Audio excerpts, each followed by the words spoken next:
First of all, you need to research the company. Any job that you're applying for, research that company. Figure out how long have they been in business. What are they looking for? What is their goal? What is their mission statement?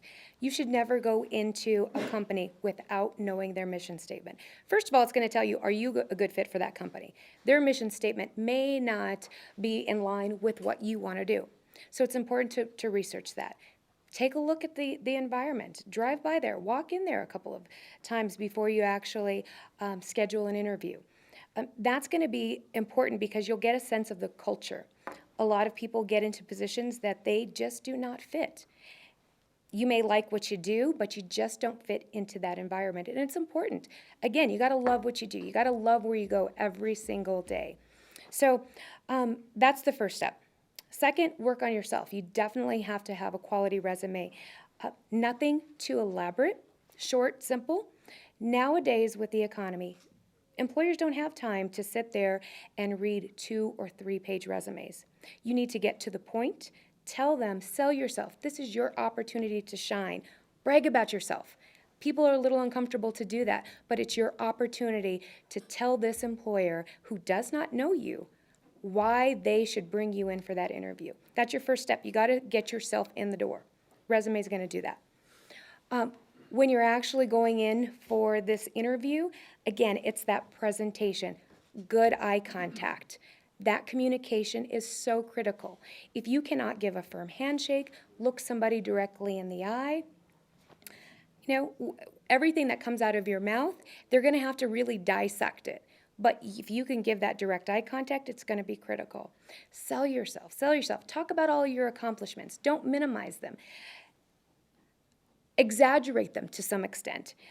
Don't lie, but exaggerate them. Tell them how wonderful you are. No one can put a value on yourself but yourself. So why not give yourself the highest value? Tell them how great you are. Look the part. Depends on the type of job that you're applying for. Doesn't mean you always necessarily have to go into a suit or go into an interview with a suit, but check out the environment again. It will kind of give you a gauge of how to go in and present yourself. Speak clearly. If you don't understand a question, ask again. Ask them to repeat it because you want to make sure what comes out of your mouth is going to be something that they are going to listen to.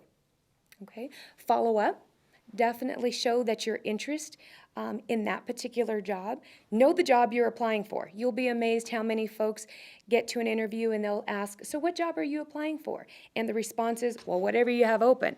That's really not a good answer because it's going to go into the other pile. So if they're hiring for multiple positions, know exactly what it is that you're applying for. Research, do your research on the internet, look up that job description either from the company. There's lots of free websites out on the internet that can give you job descriptions for specific occupations. Look at that. Have a good idea of what type of salary to expect. Don't undervalue yourself either. When you go into the negotiation area of salary, don't sell yourself too short. There's nothing wrong with saying what you think you're valued at. If that interview has gone flawless and they're truly someone who wants to interview you, they're going to be open to negotiate. If you don't set the standard, guess where you're going to start off? At the bottom. And there's nothing wrong with that. But again, you set that standard. You know what you're worth. I think the best advice came from Betty. Think of it as a sales position. You're selling yourself. You know what you are worth, and you need to tell this employer why you're so important and why you should be hired for that job. Fantastic. Take advantage of all the other services that are free out there to help you too. Thank you, Leanna. Betty, do you have anything to add to that? Just some advice on how to go about marketing yourself? Leanna gave you some very good advice, and the one thing I would like to add to that is that be prepared before you go on an interview. Many people do not prepare themselves and know how they're going to answer questions when they go on an interview. Some people do not even know what they have on their resumes. So when an interviewer says, well, tell me about this job you've had, they say, oh, yeah, well, let me think about it. No. Make sure that you know what's on your resume, that you know what your skills are, you know what experience you've had, you know what knowledge you have. Know how you're going to sell yourself. I tell everyone, prepare an elevator speech. 2 or 3 minutes, 2 or 3 sentences, that if you were going to explain yourself to someone, what would that be? Be prepared and write it down, because when you're in an interview, you get very nervous. The best way to avoid nervousness is to be prepared. The best way to be prepared is to practice. So you practice, you write it down. Practice with someone else when you're interviewing. Go to the workforce centers, practice with your spouse, practice with a friend, practice with anyone, practice interviewing. Practice by thinking, okay, they're going to ask me this kind of question, and how am I going to answer it? So you have that answer already. So it may not be the exact question the interviewer asks you, but it's close enough so you've already got the thought in your head, so you're not having to think about how am I going to answer it, okay? Always be honest, but sell yourself. Don't underestimate yourself, because if you're not selling yourself, who else is going to sell you? So, but you have to be prepared. You have to know how you can sell yourself. So that would be the things that I would add to what Leanna said. You mentioned the elevator speech, and we hear a lot about that, especially when it goes to sales. So we're back to sales Right, and marketing. sales. Can you give us an example of what an elevator speech might sound like? Oh, now you're putting me on the spot, aren't you? Yeah. Well, it can be as simple as, you won't be sorry you've hired me. I'm a good, honest, hard worker. I'll be here every single day. I know, you can say something about, I've had a year of training in this business, or I've worked in it for 10 years. I know this business. So just those kind of things. It doesn't have to be anything really elaborate, but it's what you want to leave the interviewer with about you, so they remember you. Remember, businesses have people lined up out the street for jobs today. They have their pick of who they want to hire. So you want them to believe you're the very best person. And the key thing is, how are you going to make that business more successful? Because that's why they're going to hire you, right? Why else do they hire anybody? They don't. They're only hiring because they need you to make them more successful. So your thought process when you're in an interview is, how am I going to let this person know that I'm the very best person and that I'm going to help make this business successful? So if you have that in your mind, that's your mindset. Not that you're there, oh my God, I've got to have this job because my rent's due next week, and if I don't get it, I'm going to be evicted. No. What you want to say is, I'm the best person because I'm going to help make your business successful. Get those other thoughts out of your mind when you're interviewing. Focus on what the employer needs. And you only know that by doing some research and being prepared before you go on an interview. Talking about that 30-second commercial, within the service or class that we have, interview skills, it addresses that 30-second commercial. You may not know what your skills are, but in this class, it's going to help you identify a couple of key skills that you possess and help you to word them so that you can be prepared, and they have you rehearse it over and over and over again. So another opportunity to get you into the workforce center to start thinking about that 30-second commercial. It is absolutely critical.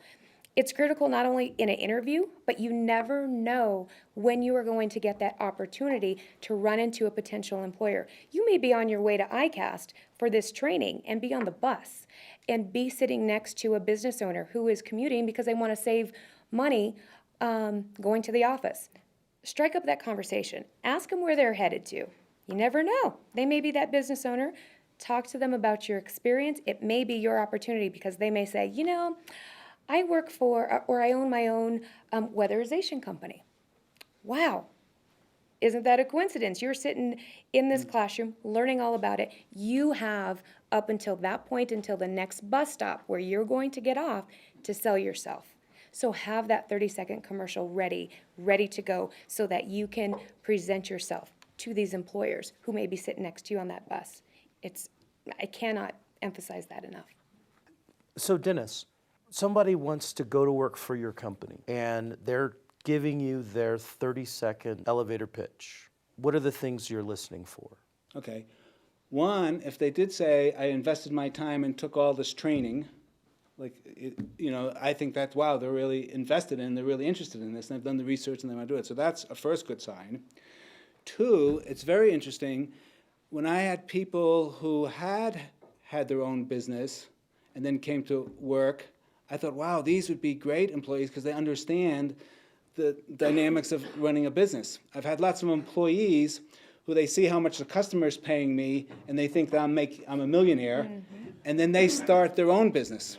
And then they realize it's a lot difficult, and then when they come back to work with me, they're the best employees I've ever had because they're really empathetic that it's not as glamorous as it looks.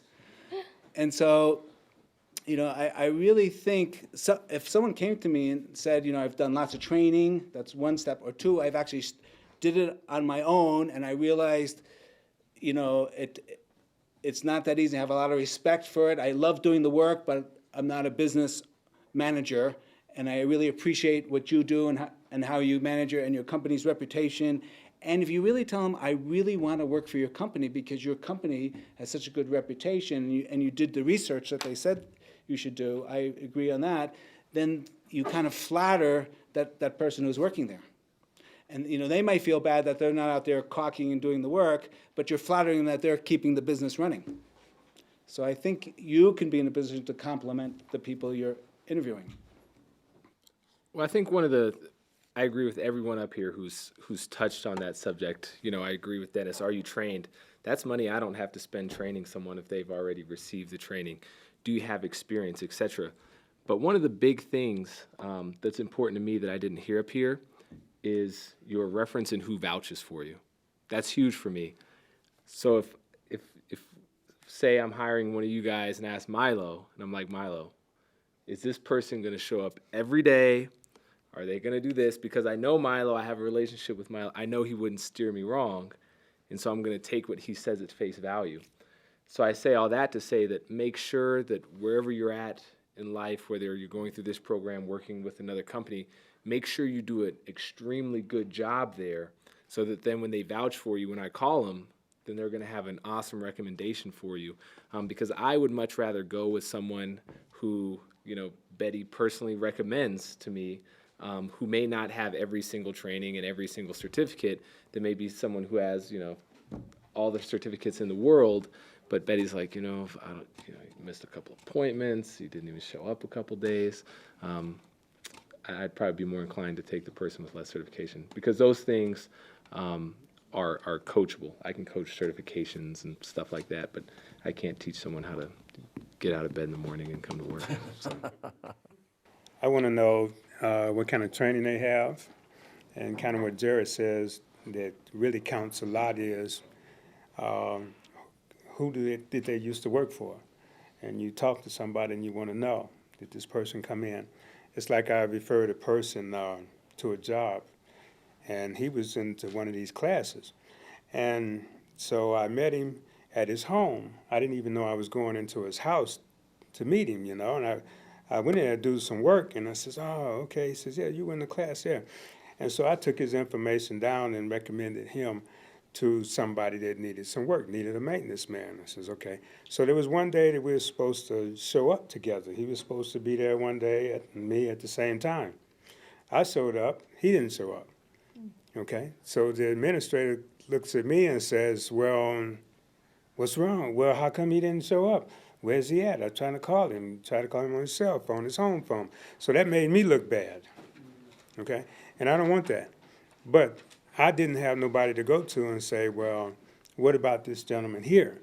Will he show up? Will he keep his word? He's a good worker, but just that one day put a little mark against him. But I didn't have nobody to ask. He was knowledgeable in the maintenance field. His attitude was good. He dressed okay. His grooming was good. So I took him at face value. He was doing some work in his own house because I knew the landlord of the house. So I said, okay, I'll give this person an opportunity and chance. Okay. So you never know, like you said, like Lena was saying, that you never know who you run into and where you run into people at. But if somebody refer me, somebody calls up and say, hey, I got this person here that needs some work. He got a little background and blah, blah, blah. I will look into that person also. And if they're willing to get training, knowledge, learn, read, and you got to have good grooming too, you know. It doesn't matter how you look at the end of the day, it's how you look when you start off, because at the end of the day, you can look just like you filled up with dirt and mud and grime. It doesn't matter. It's how you come into the office the first time, groom, and continue to do that. But you have to show that you got a willingness to learn, you can do it, you're knowledgeable, and you're like, okay, I'll do it, and you're there. And I'll give a person a chance, give them an opportunity. Thank you, Greg. I want to ask you a question, Betty, because I know that you work with a lot of people who they have like not the greatest past, but also, you know, in the most recent economic climate, it's been really difficult to find work. And so when you're putting together a resume, your resume might look kind of ugly with, you know, a little bit of time with this job and a little bit of time with that company, and they're not really in the same field, and maybe there's some gaps and holes in your resume. For someone with an ugly resume, what would you recommend? How do they overcome some of these hurdles? Okay, first of all, I want to emphasize that the resume gets you an interview. A resume does not get you a job, but the resume gets you in the door. So first of all, your resume has to be no spelling errors. It has to be formatted correctly. It has to look good, okay? Because if it doesn't even look good, you don't even get past that. So make sure your resume looks good. Now, if you have gaps in your resume, just make sure, again, it's going to come back to what I said earlier about being prepared. How can you explain those gaps? You know, in this economic climate, everybody knows people have been unemployed for periods of time. So it's not a bad thing, but you have to be able to explain it. And what have you been doing during those gaps? What were you doing? Were you taking some training? Were you doing volunteer work? Or were you just sitting home twiddling your thumbs? Okay? What were you doing? If you were doing some training, that's a great thing to say, yes, I was unemployed for 2 years, but I took energy efficiency classes at ICAST or whatever you did. Or I was doing volunteer work. You know, I went and volunteered at Habitat for Humanity or whatever.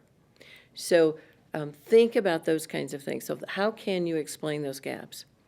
If you have a negative gap in your background, let's say maybe you got in trouble and spent some time incarcerated, you can still talk about what you learned from that. How can you explain that? What did you learn? Yes, I did it, but what I learned from that was that I'm never going to do it again. There are companies that are very felon-friendly. Not all companies are. If you work with me, and you have a felony in your background, I will not send you on a job that doesn't accept someone with that background. So you won't even have to worry about walking in the door. That's the difference between working with me versus just walking in the door on your own. I wouldn't send you somewhere where they wouldn't work with you on that. So, but some companies are, and again, it depends on the felony too. You know, there are certain felonies that are very difficult, but there are others that, you know, a lot of companies will work with, so it's not impossible. And we can help you with that. I can help you with that, Leanne and the workforce centers. We can help you. How do you explain those kind of things? But you have to be prepared. You have to know, like I said earlier, know your resume. Know what's on your resume. Be able to talk through, yes, I moved from this job to this job. It was a temporary job. I was taking any job that came in because I needed to work. So I moved from one job to the next, but I learned a lot of things on those jobs, and here are the things I learned. Okay? So those are ways to say it positively versus just saying, well, yeah, I moved from job to job, and, you know, I just didn't keep a job for very long. You know, say it positively. So, but you have to practice that. You have to know how you want to sell yourself. One thing I would like to add, when Betty talked about that resume is getting you in the door for that interview. If you happen to have a blemished resume, there's different types of resumes that you can create. There's the traditional chronological resume that lists by date. You worked here for a year, here for 6 months, here for 2 months, here for 4 years. Sometimes that could throw up red flags.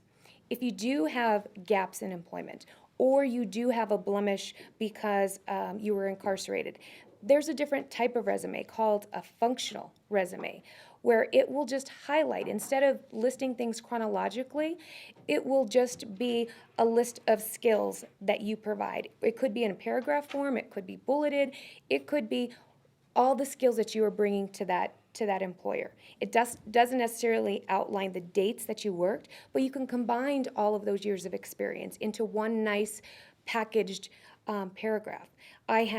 Maybe you worked at one company for 2 years, another company for 6 months, another one for another 6 months, but combined, doing that same type of job equals 2 years. So instead of highlighting each one individually, you can say, I have 2 years of experience, of extensive experience, working in XYZ, doing XYZ. So there's ways you can still get the message across without necessarily broadcasting, I was incarcerated. That is probably going to come up during the interview when they fill out the application and they ask you about that. But again, you're going to have time to prepare that answer. But to get yourself in that door, the resume has to be positive. Don't include it, but you just focus what you learned. Most people, while you are incarcerated, are learning something. You are doing some sort of job.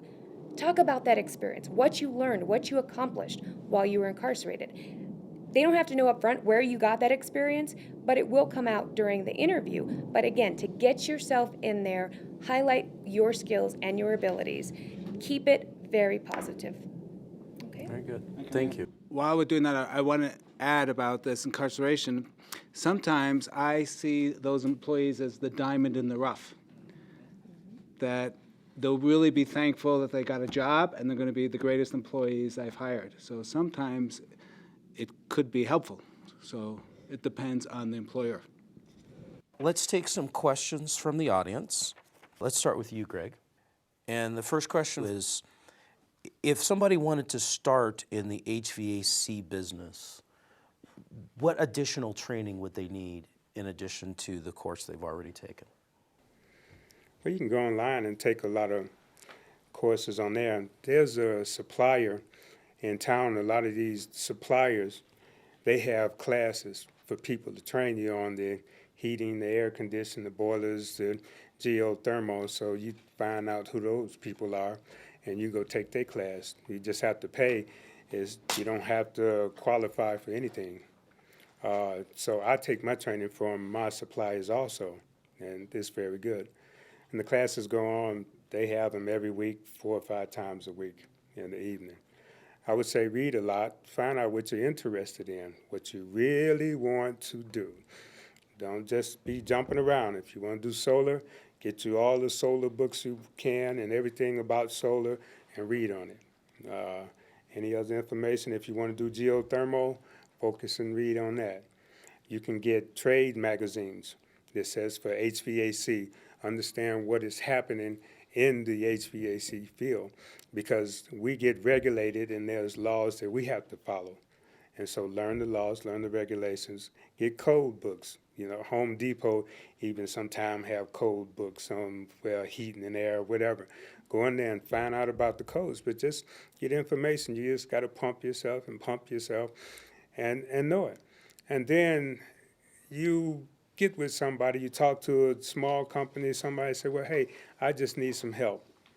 And you can talk the language to them. You got to be able to talk the HVAC language to me. You come up. If you're talking to me about putting a roof on a house and I don't know about it, you know, we're not here, okay? And so you have to be able to just bombard yourself with information. Somebody called up one time and said, one of my friends said, what you doing? I said, I'm reading on water heaters. Water heaters? Well, that's not very sexy. No, it's not. But it's part of my field, okay, that I have to learn, I have to know. So surround yourself with all the materials and get to people. You see people in the HVAC trucks around in your neighborhood doing work, and go talk to them. Stand up there and have a conversation. Say, hey, I went to an ICAST class. I went to a class at this supplier. I'm reading this information. What can you tell me? You know, you got to let people know you're interested. And then they may say, well, give me your number, you know, and I'll call you up when I need some help, because we do need help. Okay, we just don't have the work that we can get you 40 hours a week and get your benefits and everything, but we do need help. And that's the way you break into the industry, and it says, okay, because I guarantee you one HVAC person knows another one that owns a company that knows another person that owns a company. So you got to network that way. But don't be afraid and read. Read about what you want to do. Thank you, Greg. The next question, I'm going to just kind of put this out to the job developers or folks who knows that. Craigslist. Is Craigslist really a good place to find a job? I think it's a great tool to use in addition to other job-seeking websites, but not as the sole source to find employment. When you're looking for employment, you have to put out all your fillers. So use Craigslist. Of course, with anything, use caution.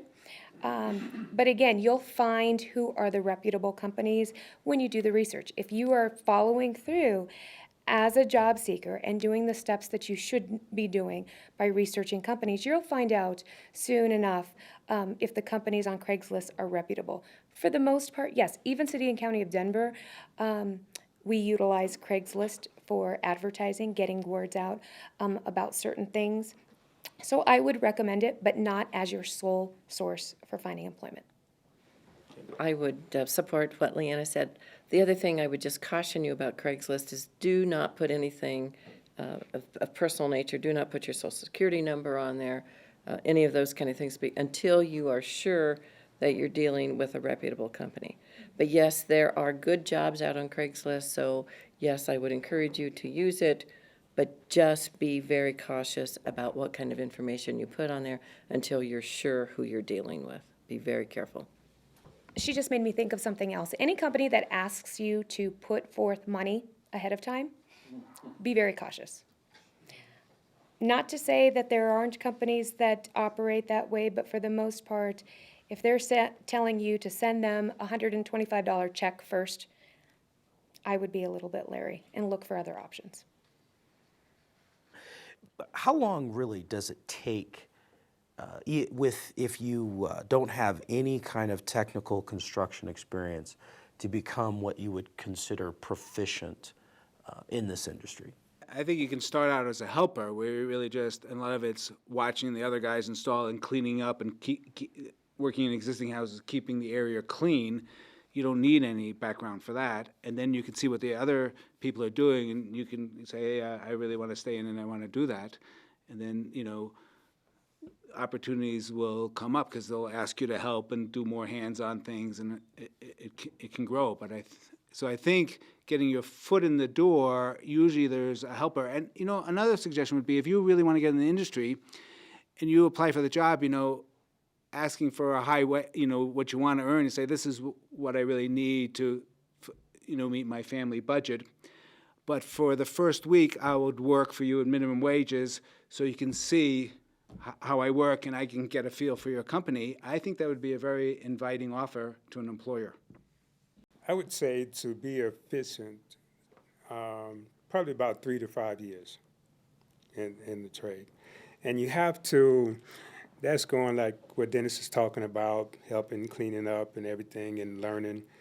And you have to be able to know what you do. I can send you out on a job and you can be able to take care of the job and get it done.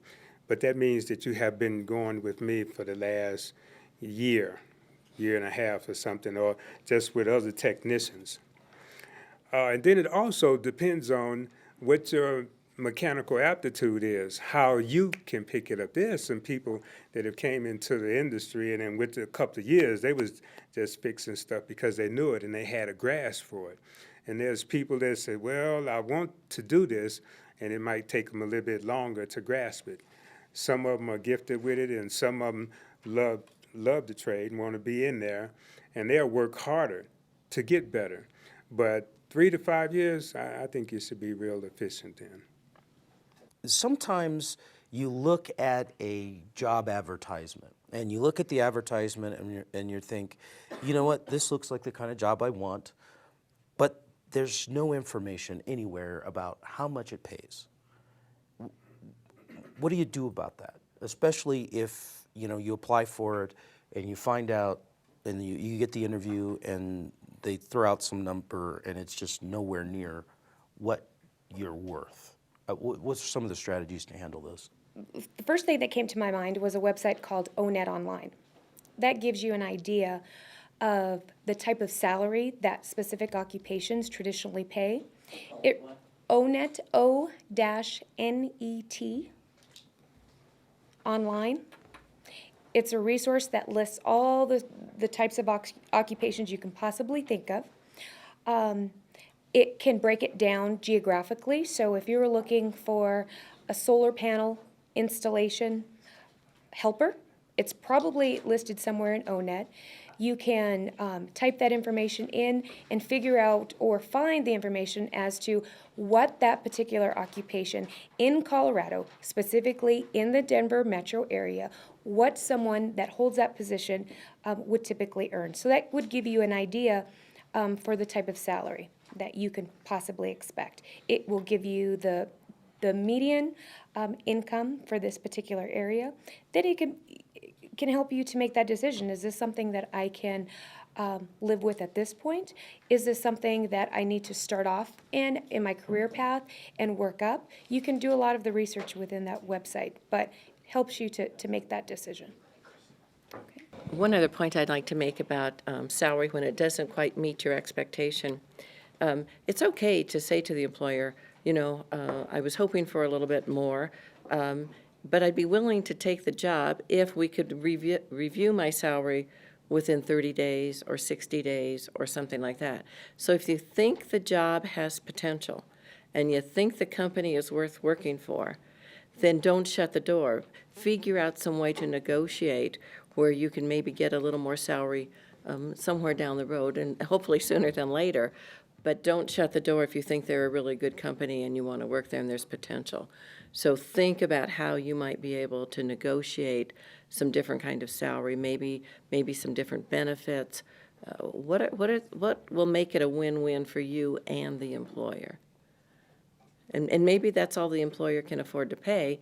Then you have to make a decision whether you want to do it or not. But I think the key for you is there potential there? And think about negotiating. Let's talk a little bit about programs and the changing of the industry, because energy efficiency programs change, the industry change, codes change. It's all dynamic and changing. What resources do you use to keep up to date on what's going on with all this good stuff? Well, I think first, you guys should all applaud yourself for having taken this course. That's the first step to knowing what's going on out there. But also, I think the continuing education, I think it's been said time and time and time again throughout the course of this afternoon. But a lot of times the utilities, so Xcel Energy in our territory, will send little pamphlets to our office and say, there's a workshop coming out right now that's going to outline all of the new rebating programs and the qualifications and stuff like that. And so those are always ways that, or opportunities that we take advantage of to figure out kind of what's going on in the industry, what the PUCs are doing, et cetera, et cetera. Another way is as simple as email lists. I get a lot of my information. I signed up for the Governor's Energy Office. They send out newsletters, so I get a lot of my information from there. I'm like, what? I didn't know that this county was doing this contract or whatever it is. And so those are just some of the basic ways that I try and keep up with what's going on out there. But definitely staying connected to these guys here at ICAST and stuff like that is an awesome way to go. Where do you see the rebate plans going?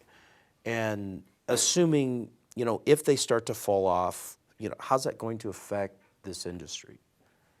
In the long run, I don't think it will affect the industry, over a 15-year period of time, 20-year period of time. Where rebates really come into effect is it creates urgency amongst customers and clients. I can get money back now, and it creates more of an immediate cash flow. But as our nation is starting to transition, as fuel prices start to rise, like I said, it starts to transcend the traditional scopes of people who were once performing this work, that it's starting to become more and more of a major problem as gas and oil companies start to utilize renewable energy more now. I know BP has a big department that they just opened up and headed, ExxonMobil. they're all looking to get into the renewable energy field. Ted Turner is one of the biggest wind producers in the nation. So when you look at it from that perspective, over the long run, it makes economic sense for the energy efficiency renewable industry to become self-sustaining, for people to invest money in it, for people to insulate their homes, whatever it is. However, in the immediate future, as in, this month, this year, next year, if rebates were to go away, then it would have an impact. It would definitely have an impact in the short term. So Dennis, if somebody wanted to go to work for your company as an energy auditor, and they've taken the class and they've kind of gotten on this road, what do you see, what would they need to do next in order to come to work for you as an auditor? I've had some auditors come, and that's how they started. And generally what we do is, most of my auditing and sales people I pay on a commission basis.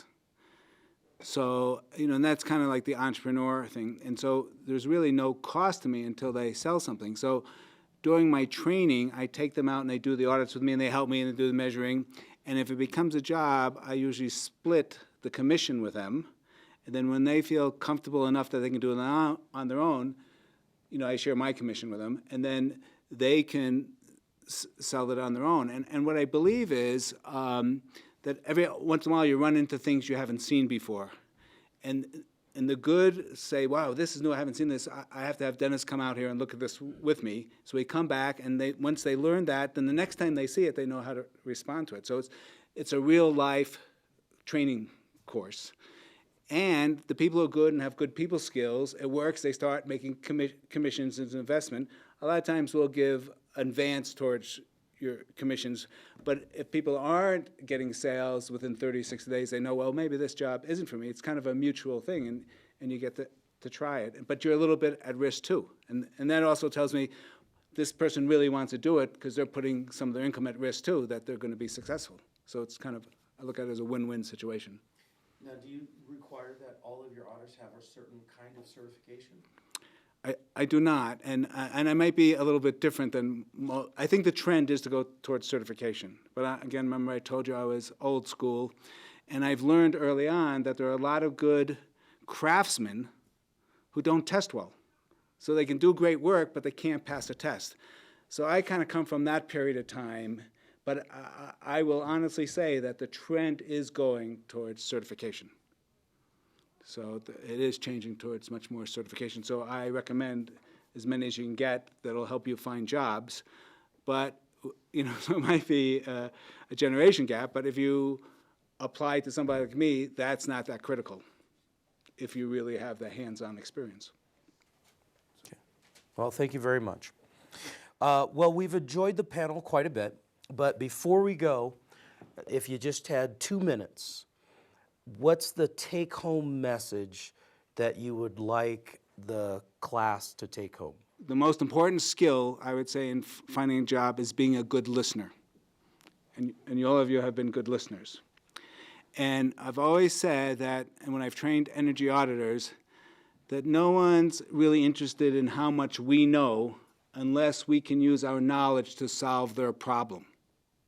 But if we don't listen to the client first and see what their problem is, or even what their perceived problem is, we're not going to get to that point. Look at all the resources that are out there in the community to help you. You don't have to pay for a lot of things to become the best job seeker that you can be.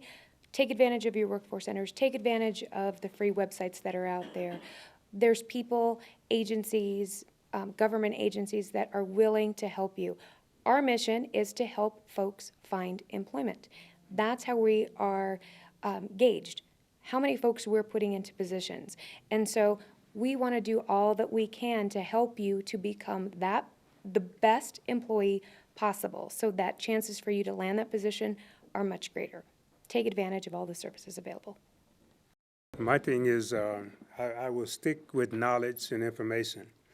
For instance, like the books that you got in the class that you just completed. You read the book one time and you go home and you put it down and you throw it over in the corner somewhere and you don't look at it no more and you think you know stuff. That's wrong, okay? read the book again, and then you'll find out that you didn't know what you really thought you knew, okay? And then you'll learn more, all right? So you read the book again, go get you another book, and then you read it, throw the book in the corner again, come back 6 months and read it again. You're gonna find out that, you know, there's some stuff in there that you say, I didn't see this. Okay, it's there. That's for real. Okay, all right. And that's if you want to be good in this industry, because you are competing with people all across the country. Now, do you just want to be average? Do you want to be better? Do you want to be good? Because the industry is so new, and what y'all learning is new, that you have to constantly stay on top of the information. I think the last bit of advice I would give you is the same thing I said earlier, is being prepared. If you're looking for work, make sure you're prepared before you go out on an interview. If you have a job, make sure you're prepared. Make sure you know how to do the job. Make sure you know how to do the job the very best way that you can. And the key thing about selling yourself, whether you're looking for work or on the job, is to have passion for the job. Employers know when you really, really care, because it comes through in the tone of voice, it comes through in your choice of words, it comes through in your body language. So if you're really passionate about going to work for a company, or passionate about the job that you do have, it comes across. So make sure that you have that passion. Show it every single day when you're looking for work or when you're at work. Have passion and show that. I think the first thing is always recognize, and I'm going to go against the grain a little bit, always recognize that knowledge is a necessary condition, but it's never a sufficient condition. So just having gone through these classes and knowing something is never going to be sufficient enough to get you a job. It also comes down to those intangibles, which we talked a little bit about, those variables, in that passion and drive that you really have. And so once you decide where you really want to go, never let something be an insurmountable mountain that will stand between you and that. And so I'll just kind of leave you with that. Just dream big and go after it and get it done. Thank you.